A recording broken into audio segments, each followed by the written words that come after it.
జలుబు చేసినప్పుడు అలర్జీతో బాధపడుతున్నప్పుడు ముక్కు నుంచి నీరు కారటం మనందరికీ అనుభవమే. అయితే జలుబు అలర్జీల బాధలు లేకుండానే తరచూ ముక్కు నుంచి నీరు కారుతూ ఉంటే, అది కూడా తల కిందకు వంచినప్పుడు నీరు ఎక్కువగా కారుతూ ఉంటే అది ఖచ్చితంగా సమస్య అంటారు డాక్టర్లు. మెదడు చుట్టూ ఉండే ద్రవం లీక్ అవటం వల్ల అలా జరుగుతూ ఉంటుంది. సిఎస్ఎఫ్ లీకేజీగా పిలిచే ఈ సమస్య కొన్నిసార్లు ప్రాణాంతకంగా కూడా పరిణమిస్తూ ఉంటుంది. సిఎస్ఎఫ్ లీకేజ్ గురించిన పూర్తి వివరాలను ఇప్పుడు తెలుసుకుందాం.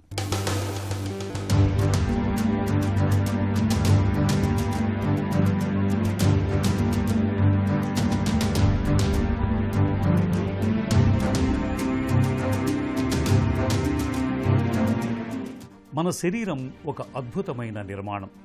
ఇందులో అత్యంత సున్నితమైన కీలకమైన అవయవం మెదడు. మన ఆలోచనలకు చర్యలకు కేంద్ర బిందువైన ఈ మెదడు అత్యంత సురక్షితమైన ఒక ద్రవంలో తేలియాడుతూ ఉంటుంది.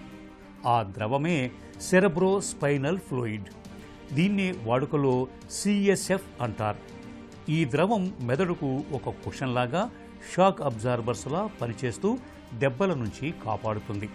అయితే కొన్నిసార్లు ఈ ద్రవాన్ని కప్పి ఉంచే పొరల్లో రంధ్రం పడటం, చిరిగిపోవటంతో ఆ నీరు ముక్కు నుంచి కానీ చెవి నుంచి కానీ బయటకు లీక్ అవ్వటం మొదలవుతుంది.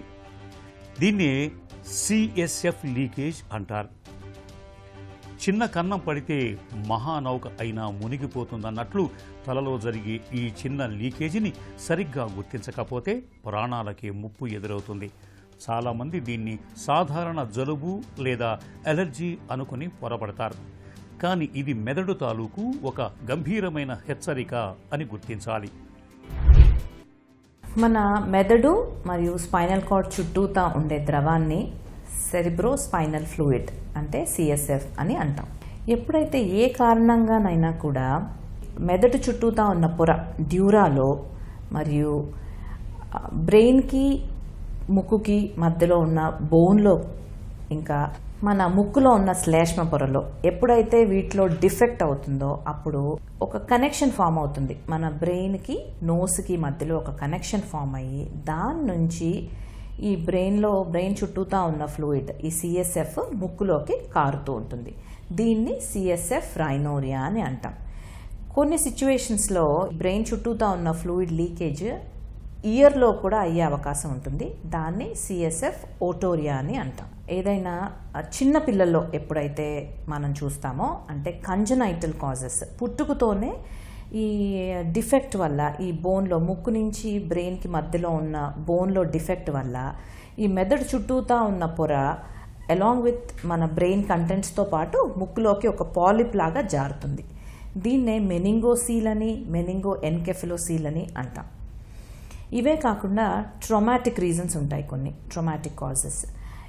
వీటిలో ఎప్పుడైతే రోడ్ ట్రాఫిక్ యాక్సిడెంట్స్ జరుగుతాయో యాక్సిడెంట్స్లో కానివ్వండి, పొరపాటున కాలు జారి కింద పడినప్పుడు కానీ, హెడ్ ఇంజరీస్ ఎప్పుడైతే జరుగుతాయో దీని వలన స్కల్ బేస్ ఫ్రాక్చర్స్ అనేవి అవుతాయి.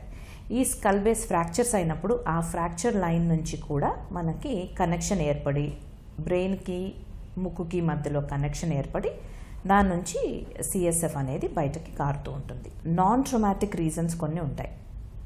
ఎప్పుడైతే వెరీ సివియర్ ఇన్ఫెక్షన్స్ ఉంటాయో అంటే ఫంగల్ ఇన్ఫెక్షన్స్ కానీ ఆర్ ఎక్స్టెన్సివ్ నేసల్ పాలిపోసిస్, ముక్కులో ఈ పాలిప్స్ బాగా ఎక్స్టెన్సివ్గా పెరిగిపోతాయో అప్పుడు కూడా ఈ ముక్కు నుంచి బ్రెయిన్కి మధ్యలో ఉండే ఈ బోన్ బాగా పల్చబడిపోయి దాని నుంచి సిఎస్ఎఫ్ కారే అవకాశం ఉంటుంది.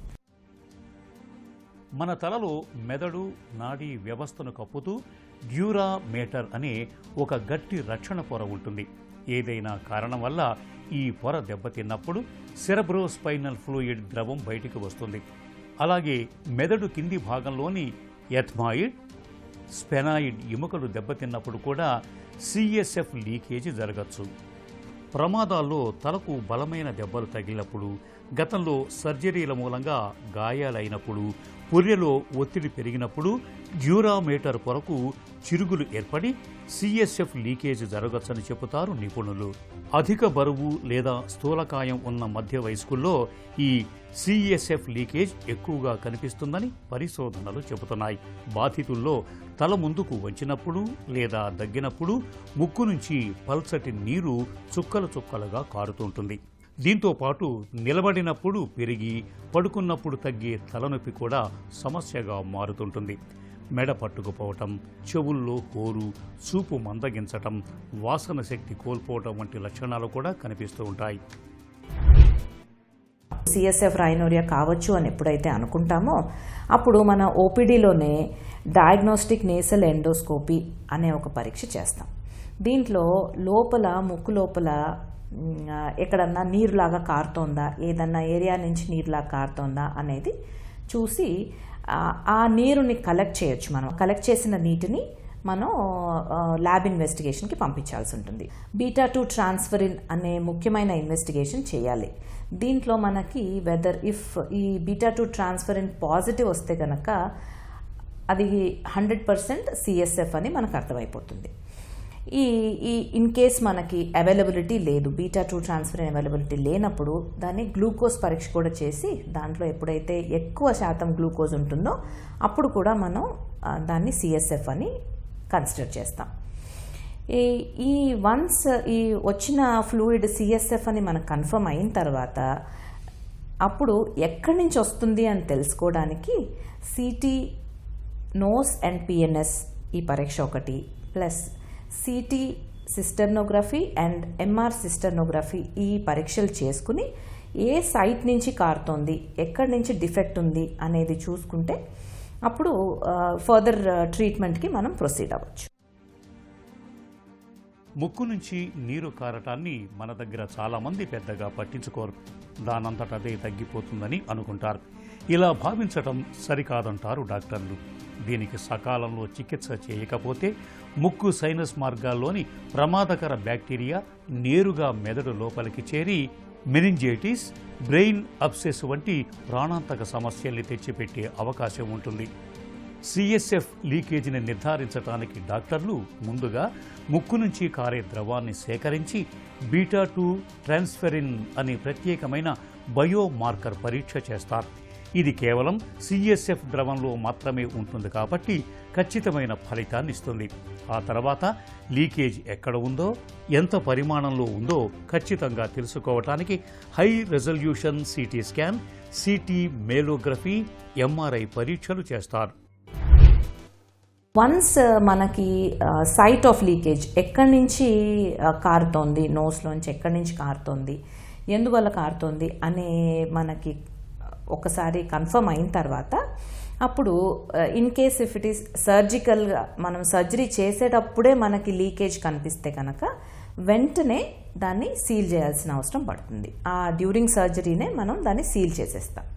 అదే కాకుండా వేరే కారణాల వల్ల ఎప్పుడైతే సిఎస్ఎఫ్ లీకేజ్ మనం చూస్తామో ఫస్ట్ ఇనీషియల్గా యాంటీబయాటిక్స్, ఈ ఇంట్రాక్రేనియల్ ప్రెషర్ తగ్గడానికి సంబంధించిన మందులు ఇవి స్టార్ట్ చేయాల్సి ఉంటుంది.